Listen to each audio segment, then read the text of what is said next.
மு.க. ஸ்டாலின் ஒரு அப்பழுக்கற்ற அரசியல்வாதி. நேர்மையின் சிகரம். உச்ச நீதிமன்றத்திற்கு கபில் சிபல் கொடுத்த பேரதிர்ச்சி.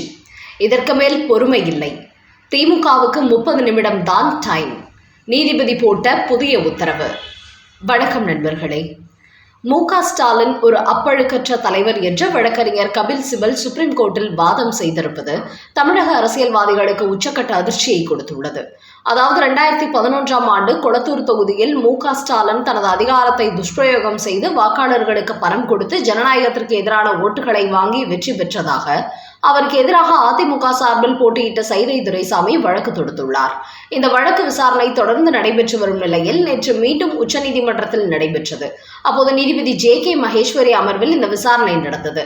அப்போது மு.க. ஸ்டாலின் தரப்பில் ஆஜரான வழக்கறிஞர் கபில் சிபல் திமுக சார்பில் பொதுமக்களுக்கு பணப்பட்டுவாடா செய்ய ஈஸ்வரி என்கிற மருத்துவமனையை பயன்படுத்தியதாக சைதை துரைசாமி தரப்பு குற்றம் சாட்டுகிறது.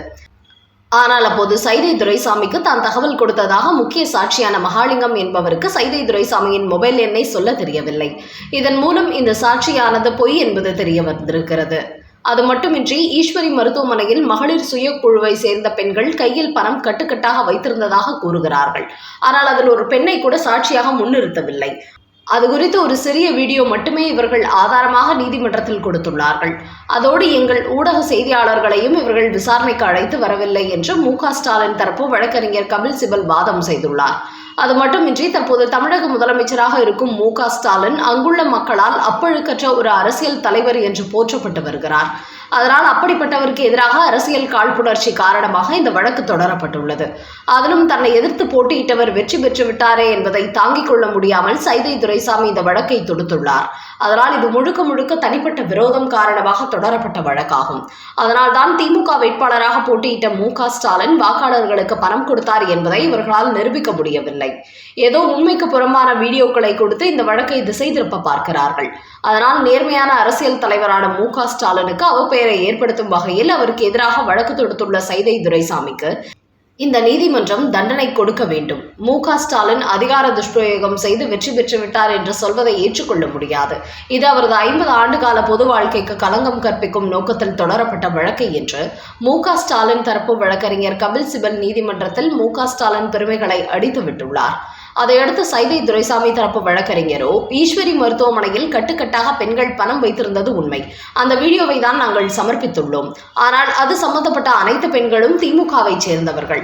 அவர்கள் எப்படி திமுகவுக்கு எதிராக வாக்குமூலம் கொடுக்க நீதிமன்றத்திற்கு வருவார்கள்? அதோடு ஊடக செய்தியாளர்கள் அதை படம் பிடித்தார்கள் என்றாலும் 2 வேட்பாளர்களிடையே நீதிமன்றத்தில் மோதல் நடக்கும்போது அவர்கள் எப்படி சாட்சியாளராக ஆஜராவார்கள்? அதுவும் அப்போது மு.க. ஸ்டாலின் துணை முதலமைச்சராக இருந்தார். இப்போது அவரே தமிழ்நாட்டின் முதலமைச்சராக இருக்கிறார். அவருக்கு எதிராக யாராவது நீதிமன்றத்தில் சாட்சி சொல்ல வருவார்களா?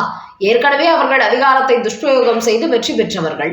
அப்படிப்பட்ட திமுகவுக்கு எதிராக சாட்சி சொல்ல யாருமே முன்வர மாட்டார்கள் என்று அதற்கு சைதை துரைசாமி வழக்கறிஞர் எதிர்வாதம் செய்துள்ளார்.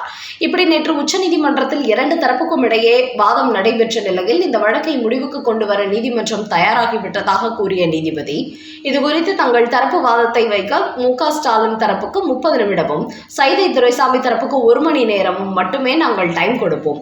அதற்குள் உங்களுடைய வாதங்களை முழுமையாக எடுத்து வைக்க வேண்டும்.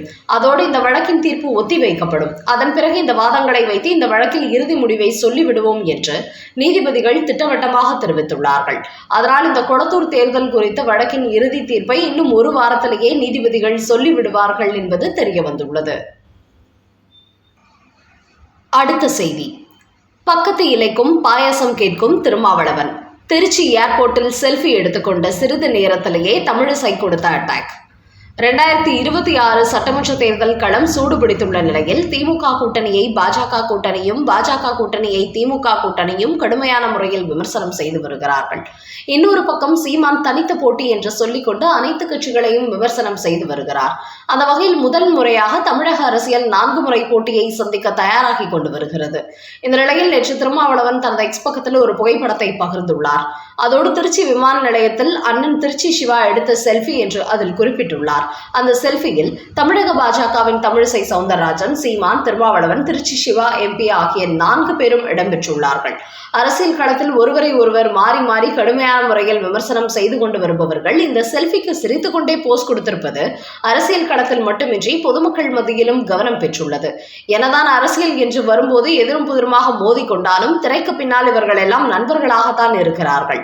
இவர்கள் காரசாரமாக மோதிக்கொள்வதெல்லாம் அரசியலுக்காக மட்டுமே என்பதை தான் இந்த செல்ஃபியில் அவர்கள் கொடுத்துள்ள புன்முறுவலின் பின்னணியில் இருப்பதை நம்மால் புரிந்து கொள்ள முடிகிறது என்று பலரும் கமெண்ட் கொடுத்து வருகிறார்கள்.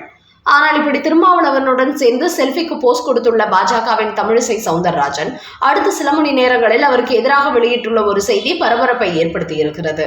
அதில் மாணிக்கம் தாக்கூரையை இவர்களால் அடக்க முடியவில்லை, அதற்குள் பக்கத்து இலைக்கும் பாயாசம் கேட்கிறார் திருமாவளவன் என்று அவரை கடுமையாக விமர்சித்திருக்கிறார் தமிழிசை சவுந்தரராஜன். அவர் கூறுகையில் திமுக அரசுக்கு நிதி தரவில்லை என்று மத்திய அரசு விமர்சிக்கிறார்கள். ஆனால் நிதி நிர்வாகம், நிதி கொள்கை என்பது எல்லா மாநிலத்திற்கும் ஒன்றுதான். அதோடு ஸ்டாலின் அவ்வப்போது மாநில சுயாட்சி என்பதை கையில் எடுக்கிறார். இந்த மாநில சுயாட்சி என்பது மத்தியில் காங்கிரசுடன் இவர்கள் கூட்டணி ஆட்சி அமைந்திருந்த போது தெரியவில்லையா என்று கேள்வி எழுப்பியிருக்கும் தமிழிசை 10.5 லட்சம் கோடி கடன் வாங்கியுள்ள தமிழக அரசு ஒவ்வொரு தமிழ்நாட்டு மக்களின் தலையிலும் 1.5 லட்சம் கடன் வைத்துள்ளது.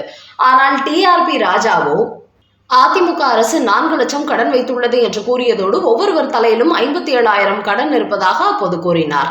ஆனால் இன்றைக்கு 1,40,000 ரூபாய் கடனை தமிழ்நாட்டு மக்கள் ஒவ்வொருவரின் தலையிலும் திமுக அரசு வைத்திருக்கிறது. இப்படிப்பட்டவர்கள் காங்கிரஸை கூட்டணியில் வைத்துக்கொண்டு உரிமை பற்றி பேசுகிறார்கள். அதோடு காங்கிரஸில் உள்ள தலைவர்கள் பலருக்கு சூரியனை விட விசில் அடிப்பதுதான் பிடித்திருக்கிறது. அதோடு இண்டி கூட்டணியில் உள்ள சிலர் மம்தா பானர்ஜியும் ஸ்டாலினும் தான் தலைவருக்கு சரியானவர்கள் என்று கருத்து கூறுகிறார்கள். அந்த வகையில் காங்கிரஸை சார்ந்தவர்கள் இண்டி கூட்டணிக்கு தலைவர் பொறுப்பு ஏற்க தகுதி இல்லாதவர்கள் என்று இவர்கள் வெளிப்படையாக கூறுகிறார்கள். தமிழ்நாட்டில் உள்ளவர்கள் இதை ஒத்துக்கொள்கிறார்களா? இங்குள்ள கூட்டணிக்கே அவர்களால் தலைமை தாங்க முடியவில்லை. காங்கிரஸ் கட்சியின் மாணிக்கம் தாக்கூரையே ஸ்டாலினால் அடக்க முடியவில்லை.